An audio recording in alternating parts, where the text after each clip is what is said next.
The moment this story leaked, the silence around the royal family suddenly started to feel suspicious, because the real question isn't whether secrets exist inside the palace. The real question is this: what happens when the one woman who might know them all suddenly has nothing left to lose? And right now, that woman is Sarah Ferguson. Fergie is preparing to go nuclear, to drop the bomb that for a long time she has resisted. Harry and Meghan are incredibly nervous about the possibility of a tell-all memoir from Sarah Ferguson. And here is Meghan Markle posting on her Instagram, going to the island. That's Little St. James. And by the way, this plane, PJWIT, was flying to Little St. James, especially on that date that she posted this story. What you just heard might sound like a simple publishing rejection story on the surface, but look closer and the details start forming a pattern that makes people inside royal circles extremely nervous. Because Sarah Ferguson, the woman who once lived at the center of royal chaos, the woman who witnessed decades of palace drama up close, reportedly tried to sell a tell-all memoir in America for $2 million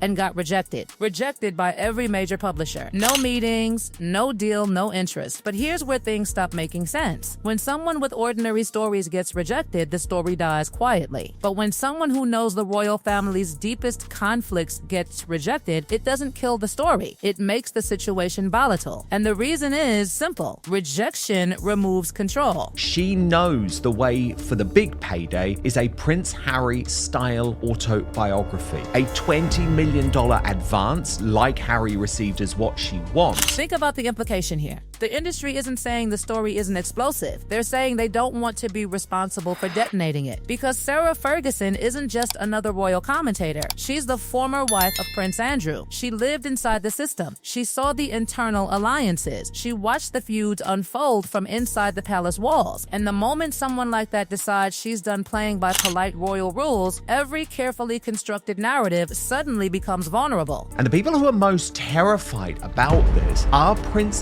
Harry and Meghan Markle, because it is Fergie, of course, who could reveal all about what really went on with this couple and the British royal family and Andrew behind the scenes. And here is the detail that makes this entire situation far more dangerous than anyone is publicly admitting. The book Rejection doesn't silence Ferguson. It pushes her toward alternative paths. And that possibility is exactly what people around Prince Harry and Meghan Markle are reportedly losing sleep over. Because if you follow the pattern, the strategy becomes obvious. As far as we know, this is a real email. This is in the Epstein file, yet nobody's touching it. It is very telling, again, how the mainstream media is refusing to address this. Remember what the Sussexes themselves did. A television interview, then streaming deals, then a best-selling book that reportedly earned tens of millions. That formula proves something important. Royal controversy sells. And insiders say Ferguson has been studying that exact strategy, not casually, intentionally. Watching how Harry and Meghan turned personal grievances into financial independence. Watching how the media cycle rewards dramatic revelations. Watching how public sympathy shifts when private palace stories become public narratives. That memoir, or a memoir of that scale, would of course revisit some of the most controversial moments in royal history, including the fallout from Megxit. Now here's the twist: most people aren't connecting yet. American publishers may have said no, but that doesn't mean British publishers said no. It doesn't mean Australian publishers said no. And it definitely doesn't mean television networks or streaming platforms wouldn't fight for the story. In fact, sometimes rejection in one market simply lowers the price until another buyer sees the opportunity. And suddenly, the same explosive story becomes irresistible. The press is completely ignoring this. The press does not want to touch the fact that Meghan was called as a witness by Virginia Roberts, who said that she was a close associate of Prince Andrew. And of course, it's not in anybody's best interest to have Meghan Markle testify, because they know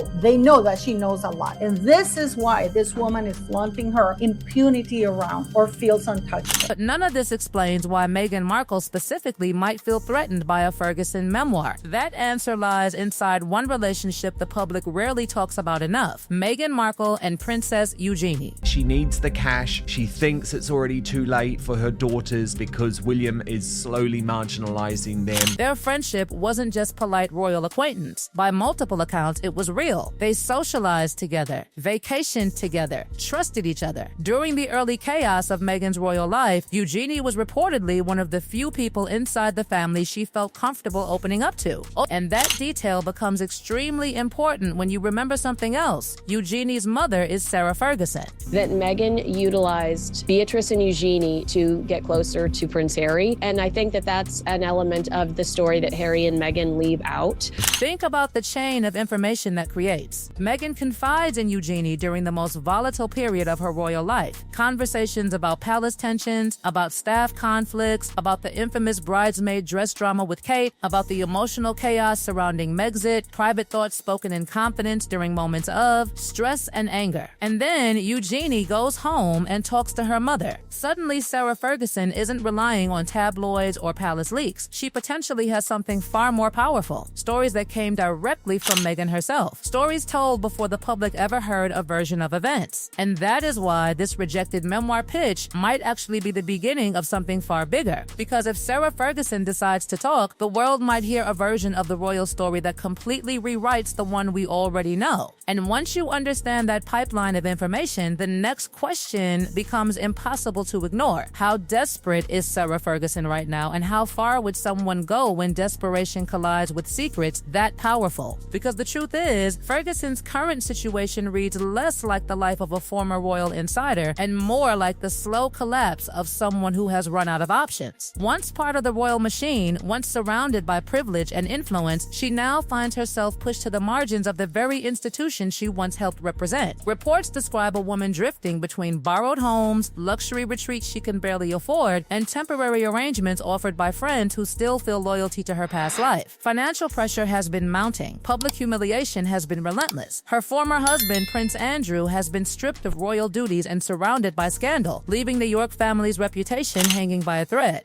The charities that once supported her image dropped her in waves after the Epstein revelations, resurfaced uncomfortable questions about the company she kept. And suddenly, the woman who once enjoyed royal protection is standing outside the palace walls looking in, watching everything she built collapse piece by piece. Now pause for a moment and think about the psychology of that situation. Because when someone loses their title, their reputation, their institutional protection, and their financial security all at once, the incentive to stay silent disappears. Silence is a luxury for people who still have something to protect, but someone who has already been exiled from the system begins to see things differently. And that is where the palace reportedly started paying attention. Because insiders say the fear inside royal circles isn't that Ferguson might exaggerate gossip. The fear is that she might reveal details that are uncomfortable precisely because they are true. Remember, this is not the first time Sarah Ferguson has proven she's willing to upset the monarchy to tell her story. Decades ago, after her divorce from Andrew, she released a memoir that included personal details about Princess Diana so awkward and embarrassing that it permanently ended their friendship. Diana never forgave her. They never reconciled before Diana's tragic death. That history matters because it establishes a pattern. Ferguson has already shown she will cross royal boundaries if she believes it benefits her. And now imagine that same personality placed in a situation where financial survival might depend on telling the most sensational version of events possible. That is where Meghan Markle's potential vulnerability begins to sharpen into something much more specific. Because if Ferguson were to write a book today, there are several areas where her version of events could collide directly with the narrative the Sussexes built in America. The first is the infamous bridesmaid dress dispute before Harry and Meghan's wedding. Meghan told Oprah that Kate made her cry during the argument. But several royal biographers later reported the opposite version, that Meghan's behavior left Kate in tears. The palace investigated the incident internally, but never released the results. And here is the key detail. Princess Eugenie was close enough to the wedding preparations, close enough to Meghan herself, to potentially hear exactly what happened inside that room. If Meghan vented about the incident to Eugenie privately, and Eugenie later repeated that story to her mother, then Ferguson might possess something no journalist ever had: Meghan's own private version of the story. The second pressure point involves the bullying allegations raised by palace staff in 2018. A formal complaint was reportedly submitted accusing Meghan of mistreating employees. The Sussexes denied the accusations, and again, the palace launched an investigation that was never publicly released. But Eugenie lived within the royal orbit during that exact time period. She would have heard both sides: the frustrated staff and Meghan's personal frustrations with with palace bureaucracy. Whatever version of events she shared with her mother over family dinners could now sit inside Ferguson's memory like a loaded weapon waiting to be used. The third area of tension surrounds the timeline of Megxit itself. Harry and Meghan presented their exit as a sudden breaking point driven by relentless pressure and lack of support. Yet several insiders later suggested that the couple had been quietly planning their departure long before the official announcement. If Meghan confided in Eugenie about early plans to leave the royal family months earlier than the public timeline suggests, then Ferguson could potentially rewrite the narrative that built the Sussex brand in America. Suddenly, the story shifts from forced escape to strategic exit, and that distinction would reshape the entire sympathy arc that fueled their media deals. But perhaps the most mysterious element involves Meghan's earlier social circles in London, particularly the elite Soho House network where she reportedly moved before meeting Harry. Those private clubs connected celebrities, financiers, media executives, and social elites whose names have surfaced repeatedly in investigations surrounding powerful figures like Jeffrey Epstein and Harvey Weinstein. No direct wrongdoing has ever been proven against Meghan in those circles, but the question of who knew whom and when remains an area filled with speculation. And if Ferguson were to include even subtle references to those overlapping networks, the mere suggestion could trigger an avalanche of headlines. That is why palace insiders are reportedly discussing something extraordinary: the possibility of legal action against Ferguson before any book is even written. Lawsuits aimed at stopping publication, preemptive threats designed to discourage publishers from touching the project. When a royal family considers suing a former insider over a manuscript that doesn't even exist yet, it sends a clear message that the threat is being taken seriously. Because here is the uncomfortable truth behind all of this tension. The monarchy's traditional power relies on discipline, hierarchy, and loyalty. But those tools only work on people who still depend on the system. Sarah Ferguson may no longer be one of those people. She has lost her official role, lost financial stability, lost much of the institutional protection that once kept royal conflicts behind closed doors. Her daughters are reportedly facing their own uncertain future within the royal structure. And when individuals reach the point where there is nothing left to protect, they become unpredictable. That unpredictability is what now hangs over the royal family like a slow-moving storm cloud.